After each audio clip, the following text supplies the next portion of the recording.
Brazil. The name conjures images of vibrant carnival celebrations, sun-drenched beaches, and the pulsating rhythms of samba. It is a country of immense natural beauty, from the lush rainforests of the Amazon to the awe-inspiring Iguazu Falls. But beneath this vibrant exterior lies a complex and often tumultuous history, one shaped by the indelible mark of Portuguese colonization. This is the story of the Portuguese conquest of Brazil, a journey that begins not on the sun-drenched beaches of Rio de Janeiro, but in the bustling shipyards of Lisbon.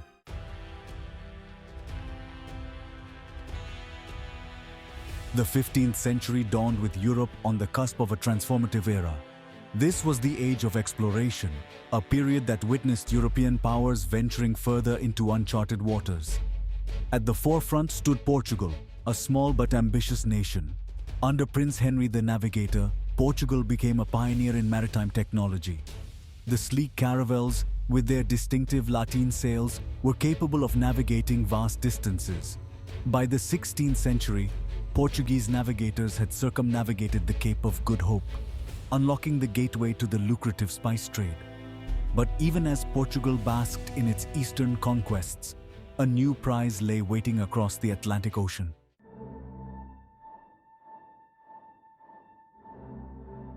The year 1500 marked a pivotal moment in history. A fleet of Portuguese ships, under Pedro Álvares Cabral, embarked on a voyage that would alter the course of a continent. Driven westward by the Atlantic winds, Cabral's fleet strayed far from its intended course. On April 22, 1500, the lookout aboard Cabral's flagship spotted land. They had stumbled upon a landmass of staggering proportions, a verdant paradise cloaked in dense forests. Recognizing the magnitude of his discovery, Cabral ordered his ships to make landfall. They had arrived on the shores of what is now known as Brazil.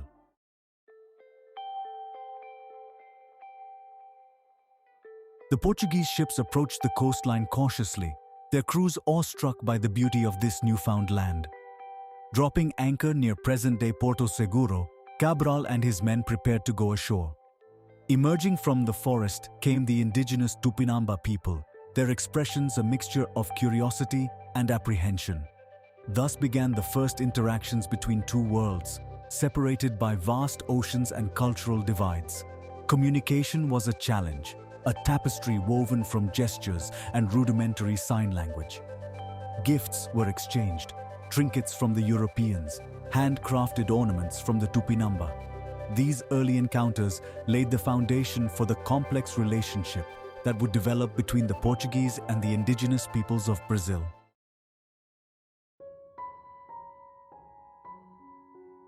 As Cabral and his men explored the coastline, they recognized the strategic importance of their discovery. On May 1, 1500, Cabral and the Tupinamba chiefs participated in a ceremony that would have far-reaching consequences. The Treaty of Porto Seguro recognized Portuguese sovereignty over the land, while ostensibly guaranteeing the rights of the indigenous inhabitants. However, the treaty, drafted in Portuguese, was fraught with ambiguities. Legend has it that during the treaty signing, an old Tupinamba shaman approached Cabral with a prophecy. "You are going to take a heavy load from my land, heavier than you can imagine, but you will not carry it far." Was this a premonition of the immense wealth that would be extracted from Brazil, or a foretelling of the human suffering that would accompany the conquest? Whatever its true meaning, the shaman's words serve as a reminder of the profound impact the Portuguese arrival would have on Brazil and its people.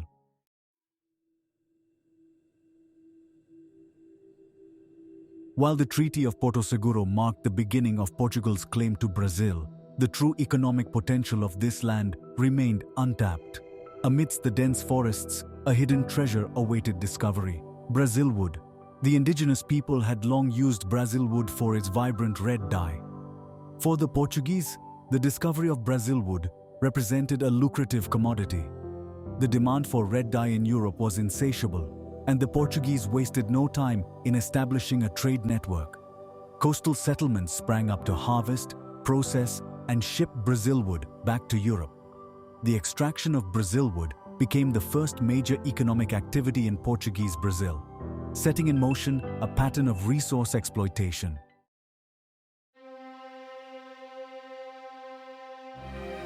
As the Brazil wood trade flourished, a darker side to this economic boom emerged. The supply of Brazil wood was dwindling at an alarming rate. To meet the demand for labor, the Portuguese turned to the enslavement of the indigenous population. Captured in raids or lured into servitude, they were forced to work under brutal conditions. The introduction of European diseases ravaged the indigenous population.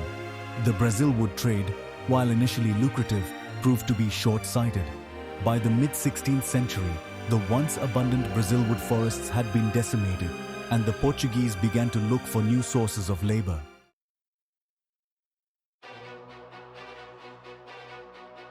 The brutal exploitation of the indigenous population did not go unchallenged. Even as the Portuguese expanded their control, seeds of resistance were being sown. The indigenous people refused to submit passively to colonialism. Some retreated deeper into the interior, while others engaged in guerrilla warfare. These acts of resistance were a testament to the enduring spirit of the indigenous population. The resistance took many forms, from armed rebellion to the preservation of traditional languages and beliefs. Among the indigenous leaders was Arariboya, whose courage and tactical brilliance inspired generations of resistance fighters.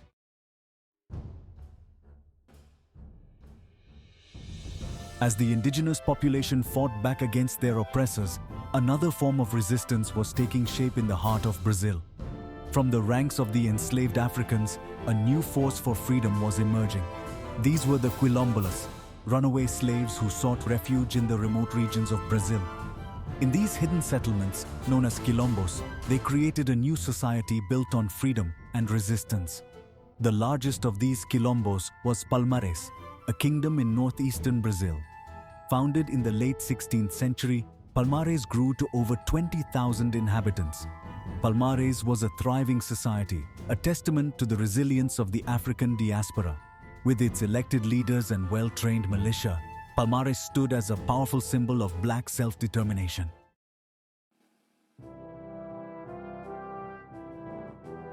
As Brazilwood's allure faded, sugar emerged from Brazil's fertile soil, shaping the nation's destiny. The Portuguese saw Brazil's climate and land as perfect for cultivating this sweet crop. Sugarcane thrived, transforming Brazil's landscape and economy. Engenhos, with their need for labor, drove the transatlantic slave trade. Millions of enslaved Africans were transported, fueling the sugar industry. The sweet taste of sugar in Europe came at a bitter human cost.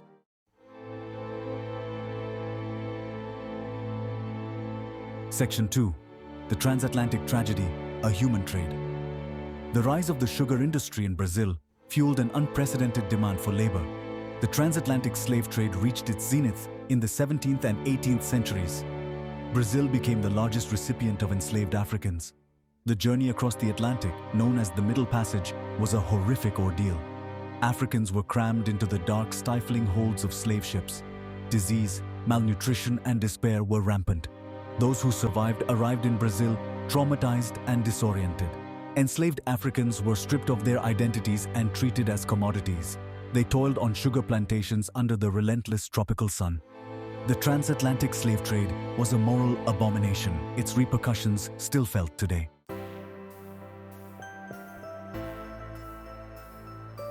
Section 3. A Legacy of Brutality, a Tapestry of Resilience. The sugar boom transformed Brazil into an economic powerhouse. However, this prosperity came at a terrible human cost. The brutal system of slavery left an enduring legacy of racial inequality. The lives of enslaved Africans were ones of unimaginable hardship. The echoes of this brutal past can still be heard today in the struggles for racial equality. Yet the spirit of the African people could not be extinguished. They found ways to resist their oppressors. They held on to their cultural traditions. From the quilombos to subtle acts of defiance, they never gave up hope. Their resilience contributed to the downfall of slavery in Brazil. The story of the sugar era in Brazil is a complex one, a tale of wealth and suffering, exploitation and resilience.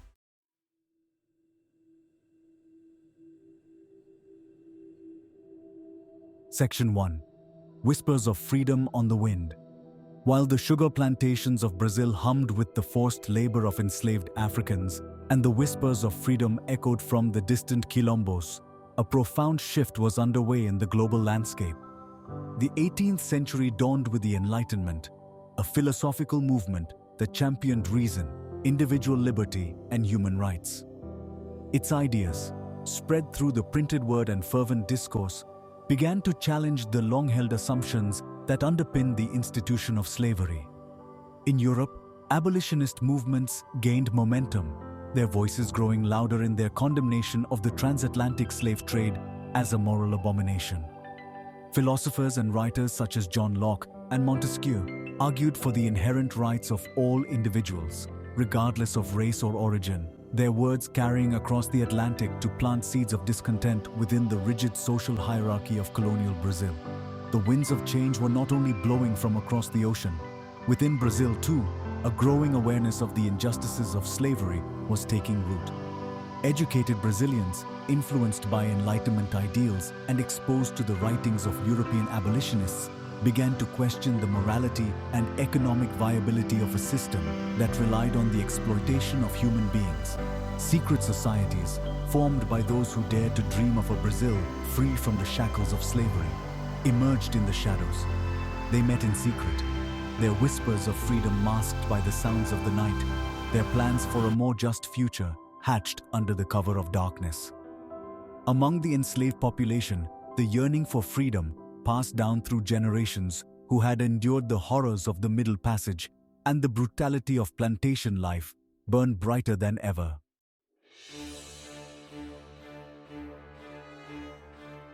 Section 2. The Gold Rush, a new wave of exploitation.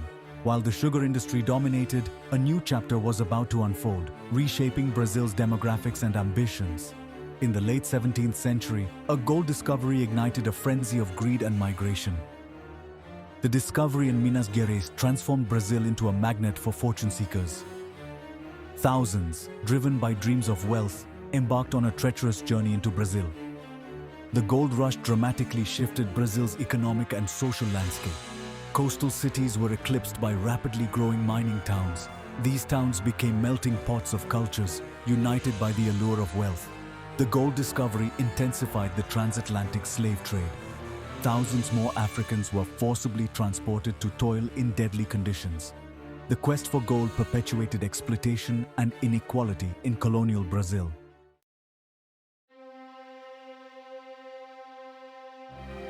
Section 3. From Colony to Kingdom, Seeds of Discord. As Brazil's gold mines yielded riches, the Portuguese crown imposed burdensome taxes, fueling resentment. Wealthy Brazilians chafed under restrictions, yearning for autonomy. The Napoleonic Wars impacted Brazil profoundly. In 1807, the Portuguese royal family fled to Brazil, transforming Rio de Janeiro. King John VI enacted reforms, granting Brazil greater autonomy. These reforms whetted the appetite for independence. Economic grievances and political aspirations sowed the seeds of discord. Brazil was on the cusp of a momentous transformation.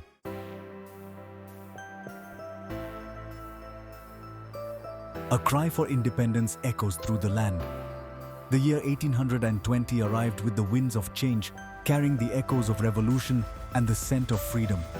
Revolutionary ideals found fertile ground in the hearts of Brazil's burgeoning intellectual elite. The presence of the Portuguese court morphed into a source of resentment. These measures ignited a firestorm of protest and fueled the growing movement for independence. Secret societies plotted for a future free from Portuguese rule.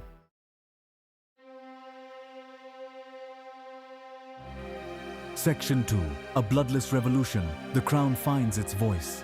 The year 1822 dawned with Brazil teetering on the precipice of revolution. Prince Pedro, the king's eldest son, remained in Brazil when his father returned to Portugal. Charismatic and understanding the political realities, Pedro was at the heart of the unfolding drama. On September 7, 1822, Pedro declared Independencia ou Morte, independence or death. With those words, Pedro set in motion the birth of a nation. Remarkably, this declaration of independence was achieved without a shot being fired.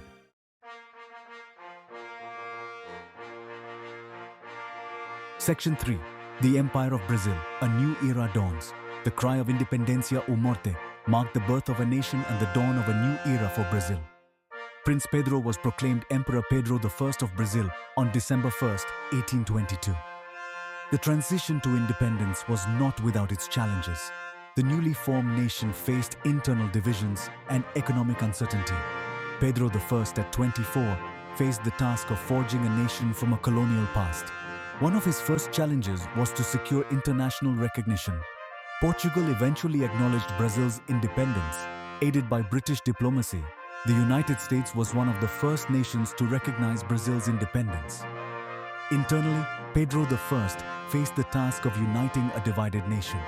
The specter of slavery cast a long shadow over the nascent empire. Despite challenges, the early years were marked by optimism and a belief in a brighter future. The nation embarked on a period of nation-building, establishing a constitutional monarchy. The legacy of Portuguese colonization continued to shape Brazilian society. The Empire of Brazil was poised to embark on its own unique journey.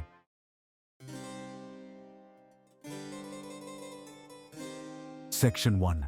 The Enduring Legacy. The echoes of Independencia ou Morte faded into the annals of history, leaving in their wake a nation grappling with the complexities of its newfound freedom. Brazil, no longer a colony but an empire in its own right, embarked on a journey of self-discovery, navigating the challenges of nation-building while wrestling with the enduring legacy of its colonial past. The Portuguese, their presence once ubiquitous, had departed, but their influence lingered like the scent of a potent spice, woven into the very fabric of Brazilian society. The Portuguese language, once the tool of the colonizer, became the language of the newly independent nation, a testament to the enduring power of cultural transmission. It was a language enriched by the rhythms and cadences of Africa, infused with words borrowed from the indigenous languages that had greeted the first Portuguese sailors centuries earlier. Brazilian Portuguese, a vibrant tapestry of linguistic influences, stood as a symbol of the nation's complex and often contradictory heritage. The architectural grandeur of colonial cities like Salvador, Ouro Preto, and Olinda served as a constant reminder of the opulence and brutality that had characterized Portuguese rule. The Baroque churches, their facades adorned with intricate carvings and gilded with gold, stood in stark contrast to the humble dwellings of the Afro-Brazilian population, a visible manifestation of the social and economic disparities that continued to plague the nation. The Catholic Church, once the arm of the Portuguese crown, played a complex and often contradictory role in Brazilian society. It had been instrumental in the conversion of indigenous populations and had often turned a blind eye to the horrors of slavery. Yet, it had also been a source of education and social welfare, providing solace and a measure of protection to the most vulnerable members of society.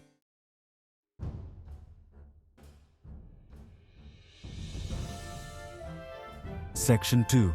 A nation forged anew. Brazil began to forge a new identity, rooted in a unique fusion of cultures, races, and traditions. The abolition of slavery in 1888 marked a decisive break from colonialism. Afro-Brazilians, once denied basic rights, now celebrated their contributions to culture. European immigrants added to the rich tapestry of Brazilian society. From samba to forró, Brazilian music became a symbol of the nation's soul. Brazil stands as a beacon of diversity and possibility, a testament to its past and future.